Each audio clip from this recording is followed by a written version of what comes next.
నమస్తే. ప్రస్తుతం మనతో పాటు ప్రముఖ రాజకీయ విశ్లేషకులు ఇమ్మంది రామారావు ఉన్నారు. ఆయనతో మాట్లాడదాం. నమస్తే సార్. నమస్తే అమ్మా.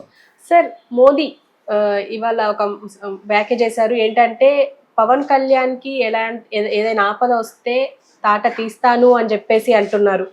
అసలు పవన్ కళ్యాణ్ కి మోదీకి మంచి అనుబంధం ఉందని ఇక్కడనే తెలిసిపోతుంది. అంటే ఎలా సార్? అంటే ఇప్పుడు ఈ ఈ పరిస్థితి మోదీ వరకు వెళ్ళింది అంటే ఇదంతా ఎలా చూడొచ్చు అంటారు? ఇప్పుడు ఒక గాలి వీటన్నిటిని నీలి వార్తలు అంటారు. అంటే ఏదో పుకార్లు పుట్టిస్తారన్నమాట. పవన్ కళ్యాణ్కి ప్రాణాపాయం ఉందని పుకార్లు పుట్టిస్తారు. పవన్ కళ్యాణ్ని చంపవలసిన అవసరం ఎవరికి ఉంది? జగన్మోహన్ రెడ్డికే ఉంది. అంటే పవన్ కళ్యాణ్ ఉంటే జగన్మోహన్ రెడ్డికి రాజకీయ భవిష్యత్తు ఉండదు. ఉంది. ఆయన ఎంత అమాయకుడో ఎంత పిచ్చోడో కాకపోయినట్టయితే ఎవరు పొరపాటున పవన్ కళ్యాణ్ ఏమి చేసినప్పటికి కూడా ముందు మూసేసేది జగన్మోహన్ రెడ్డిని. అలాంటప్పుడు వాళ్ళు మిత్రులు కాకుండా రాజకీయాల్లో ఉన్నవాళ్ళు శత్రువులను ఎక్కువ కాపాడుకుంటారు. ఎందుకంటే శత్రువుకి ఏమైనా జరిగితే తన మీదకే వస్తుంది. అర్థమైందా? సో ఇలాంటి పుకార్లు పుట్టించడం వల్ల ఆయనకే ప్రమాదం కానీ ఈయనకి ప్రమాదం ఏమి ఉండదు. ఇక్కడ మోదీ వార్నింగ్ ఇచ్చింది ఎందుకంటే ఆయనకేదో దేశంలో ఒక నిజాయితీగా నిస్వార్థంగా ఆవేశంగా పనిచేసే ఒక ఔత్సాహిక రాజకీయ నాయకుడు దొరికాడు. ఆయన కాపాడుకోవాలి అనే ఉంది. తర్వాత మీరు బాగా గమనించినట్టయితే పవన్ కళ్యాణ్ ప్రతి విషయంలో కూడా మోదీ బాటను అనుసరిస్తున్నాడు. మోదీకి దైవభక్తి ఎక్కువ, ఈయనకి దైవభక్తి ఎక్కువ. మోడీ దీక్షలు చేస్తాడు, ఉపవాసాలు ఉంటాడు. ఈయన దీక్షలు చేస్తున్నాడు, ఉపవాసాలు ఉంటున్నాడు. ఆయనకి దేవుళ్ళు వీళ్ళందరూ అంటే పురాతన దేవుళ్ళు వాళ్ళ తాలూకు ప్రాశస్త్యం అంతా తెలిసిన వాడు మోదీ. ఈయన కూడా వారాహి అనేటువంటి ఒక అమ్మవారిని తీసుకొని, అలాగే ఆంజనేయ స్వామిని తీసుకొని, కొంతమంది దేవతలు తీసుకొని బాగా పూజలు ఇవన్నీ చేస్తున్నాడు కదా. ఈవెన్ దర్గాని కూడా వదిలిపెట్టడం లేదు, ఇటు క్రిస్టియానిటీని వదిలిపెట్టలేదు.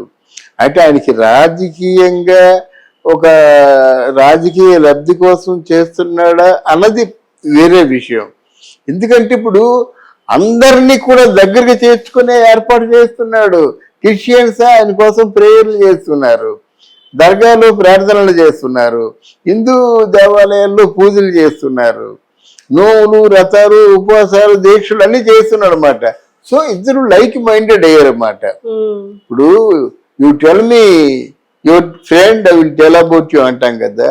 అలాగా పవన్ కళ్యాణ్ అంత దగ్గర అవ్వడానికి ప్రధానమైన కారణాలు ఇవి. కనుక అది ఎందుకు ఇష్టపడతామో చెప్పలేము. మనలాంటి ఆలోచనలు ఇతరులకి ఉన్నట్టయితే, ఇతరుల్లో ఉన్నట్టయితే మనలాగే దేశం అంతా ఇంకొకరు గౌరవిస్తున్నట్టయితే వాళ్ళ మీద మనకి ఒక విధమైనటువంటి ప్రేమ కలుగుతుంది, అభిమానం కలుగుతుంది, ఆ పుత్రవాత్సల్యం కలుగుతుంది. పవనే నా కొడుకు అయితే అనుకున్న వాళ్ళు ఎంతో మంది తల్లులు ఉన్నారు, ఎంతో మంది తండ్రులు ఉన్నారు. కనుక ఇక్కడ ఈ రాజకీయ దురుద్దేశంతో చేసేటువంటి పుకార్లు అవి ఎంతో కాలం ఉండవు, ఎంతో కాలం ఉండవు. ఒకవేళ ఆ పుకారు నిజమైనట్టయితే మొత్తం అందరినీ కాల్చి పారేస్తారు. ఎవరు మాకి ఎక్కడి నుంచి వచ్చారో కూడా చెప్పకుండా కాల్చి పారేస్తారు. పవన్ కళ్యాణ్కి అంత నెట్వర్క్ ఉంది. ఇప్పుడు మోదీ జెడ్ ప్లస్ సెక్యూరిటీ ఇచ్చారు అని చెప్పేసి కూడా తెలుస్తుంది. దాన్ని ఇలా చూడొచ్చు అంటే సార్, సెక్యూరిటీ ఆల్రెడీ ఇచ్చేసారు కదా. ఎవడేంటి సెక్యూరిటీ ఇస్తారు చెప్తున్నాడు కదా. అంతకీ వాళ్ళు ఇంటెలిజెన్స్ నిఘా ఉంటుంది కదా. అంతకీ ప్రమాదావస్థలో పవన్ పడినట్టయితే వాళ్ళు సహజంగా అవతల వాళ్ళు ఎవరు ఉండరు. గుంపులుగా పెట్టెల్ని కాల్చినట్టు కాల్చేసి నేల పడేస్తారన్నమాట. ఇది పవన్ కళ్యాణ్ గురించి తెలుసుకోవాల్సిన విషయం. ఎవరైతే ఈ పుకారు పుట్టిస్తున్నారో ఇది ప్రధానంగా. అంటే మోదీ ఇప్పుడు మోదీకి అత్యంత అంటే లాయల్ గా ఉండే వ్యక్తి రాజకీయ నాయకుడు దొరికారు అని చెప్పేసి అంటున్నారు.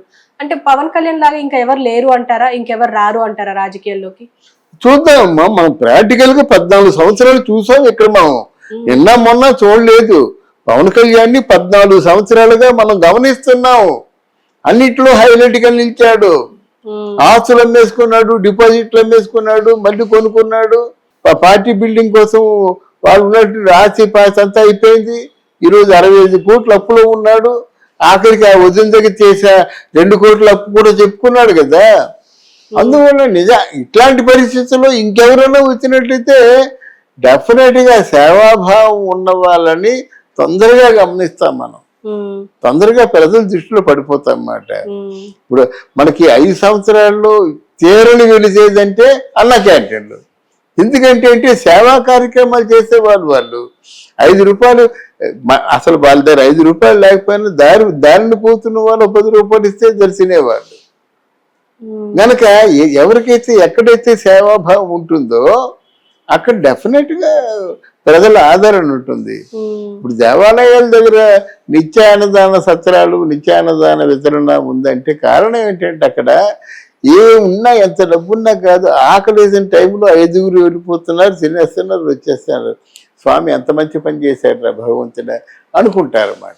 అంటే ఇప్పుడు మీరు అన్నట్టుగా 65 కోట్లు అప్పున్నాడు పవన్ కళ్యాణ్ అని అంటున్నారు. ఇది ఇప్పుడు ముందు ఎలాగో రాజకీయాల్లోకి వచ్చారు కాబట్టి అంటే సంపాదించే అవకాశం లేదు అంటారా?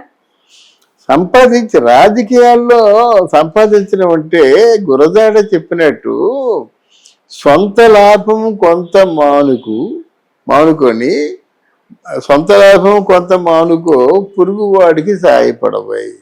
ఏంటి సొంత లాభాన్ని మీరు 10 రూపాయలు ఇస్తే 1 రూపాయి తీసుకోవడం తప్పు కాదు. ఇప్పుడు వాడికి ఫ్యామిలీ ఉంది కదా, నేను జీతం తీసుకొని అని చెప్తున్నాడు కదా, అది తప్పు కాదు.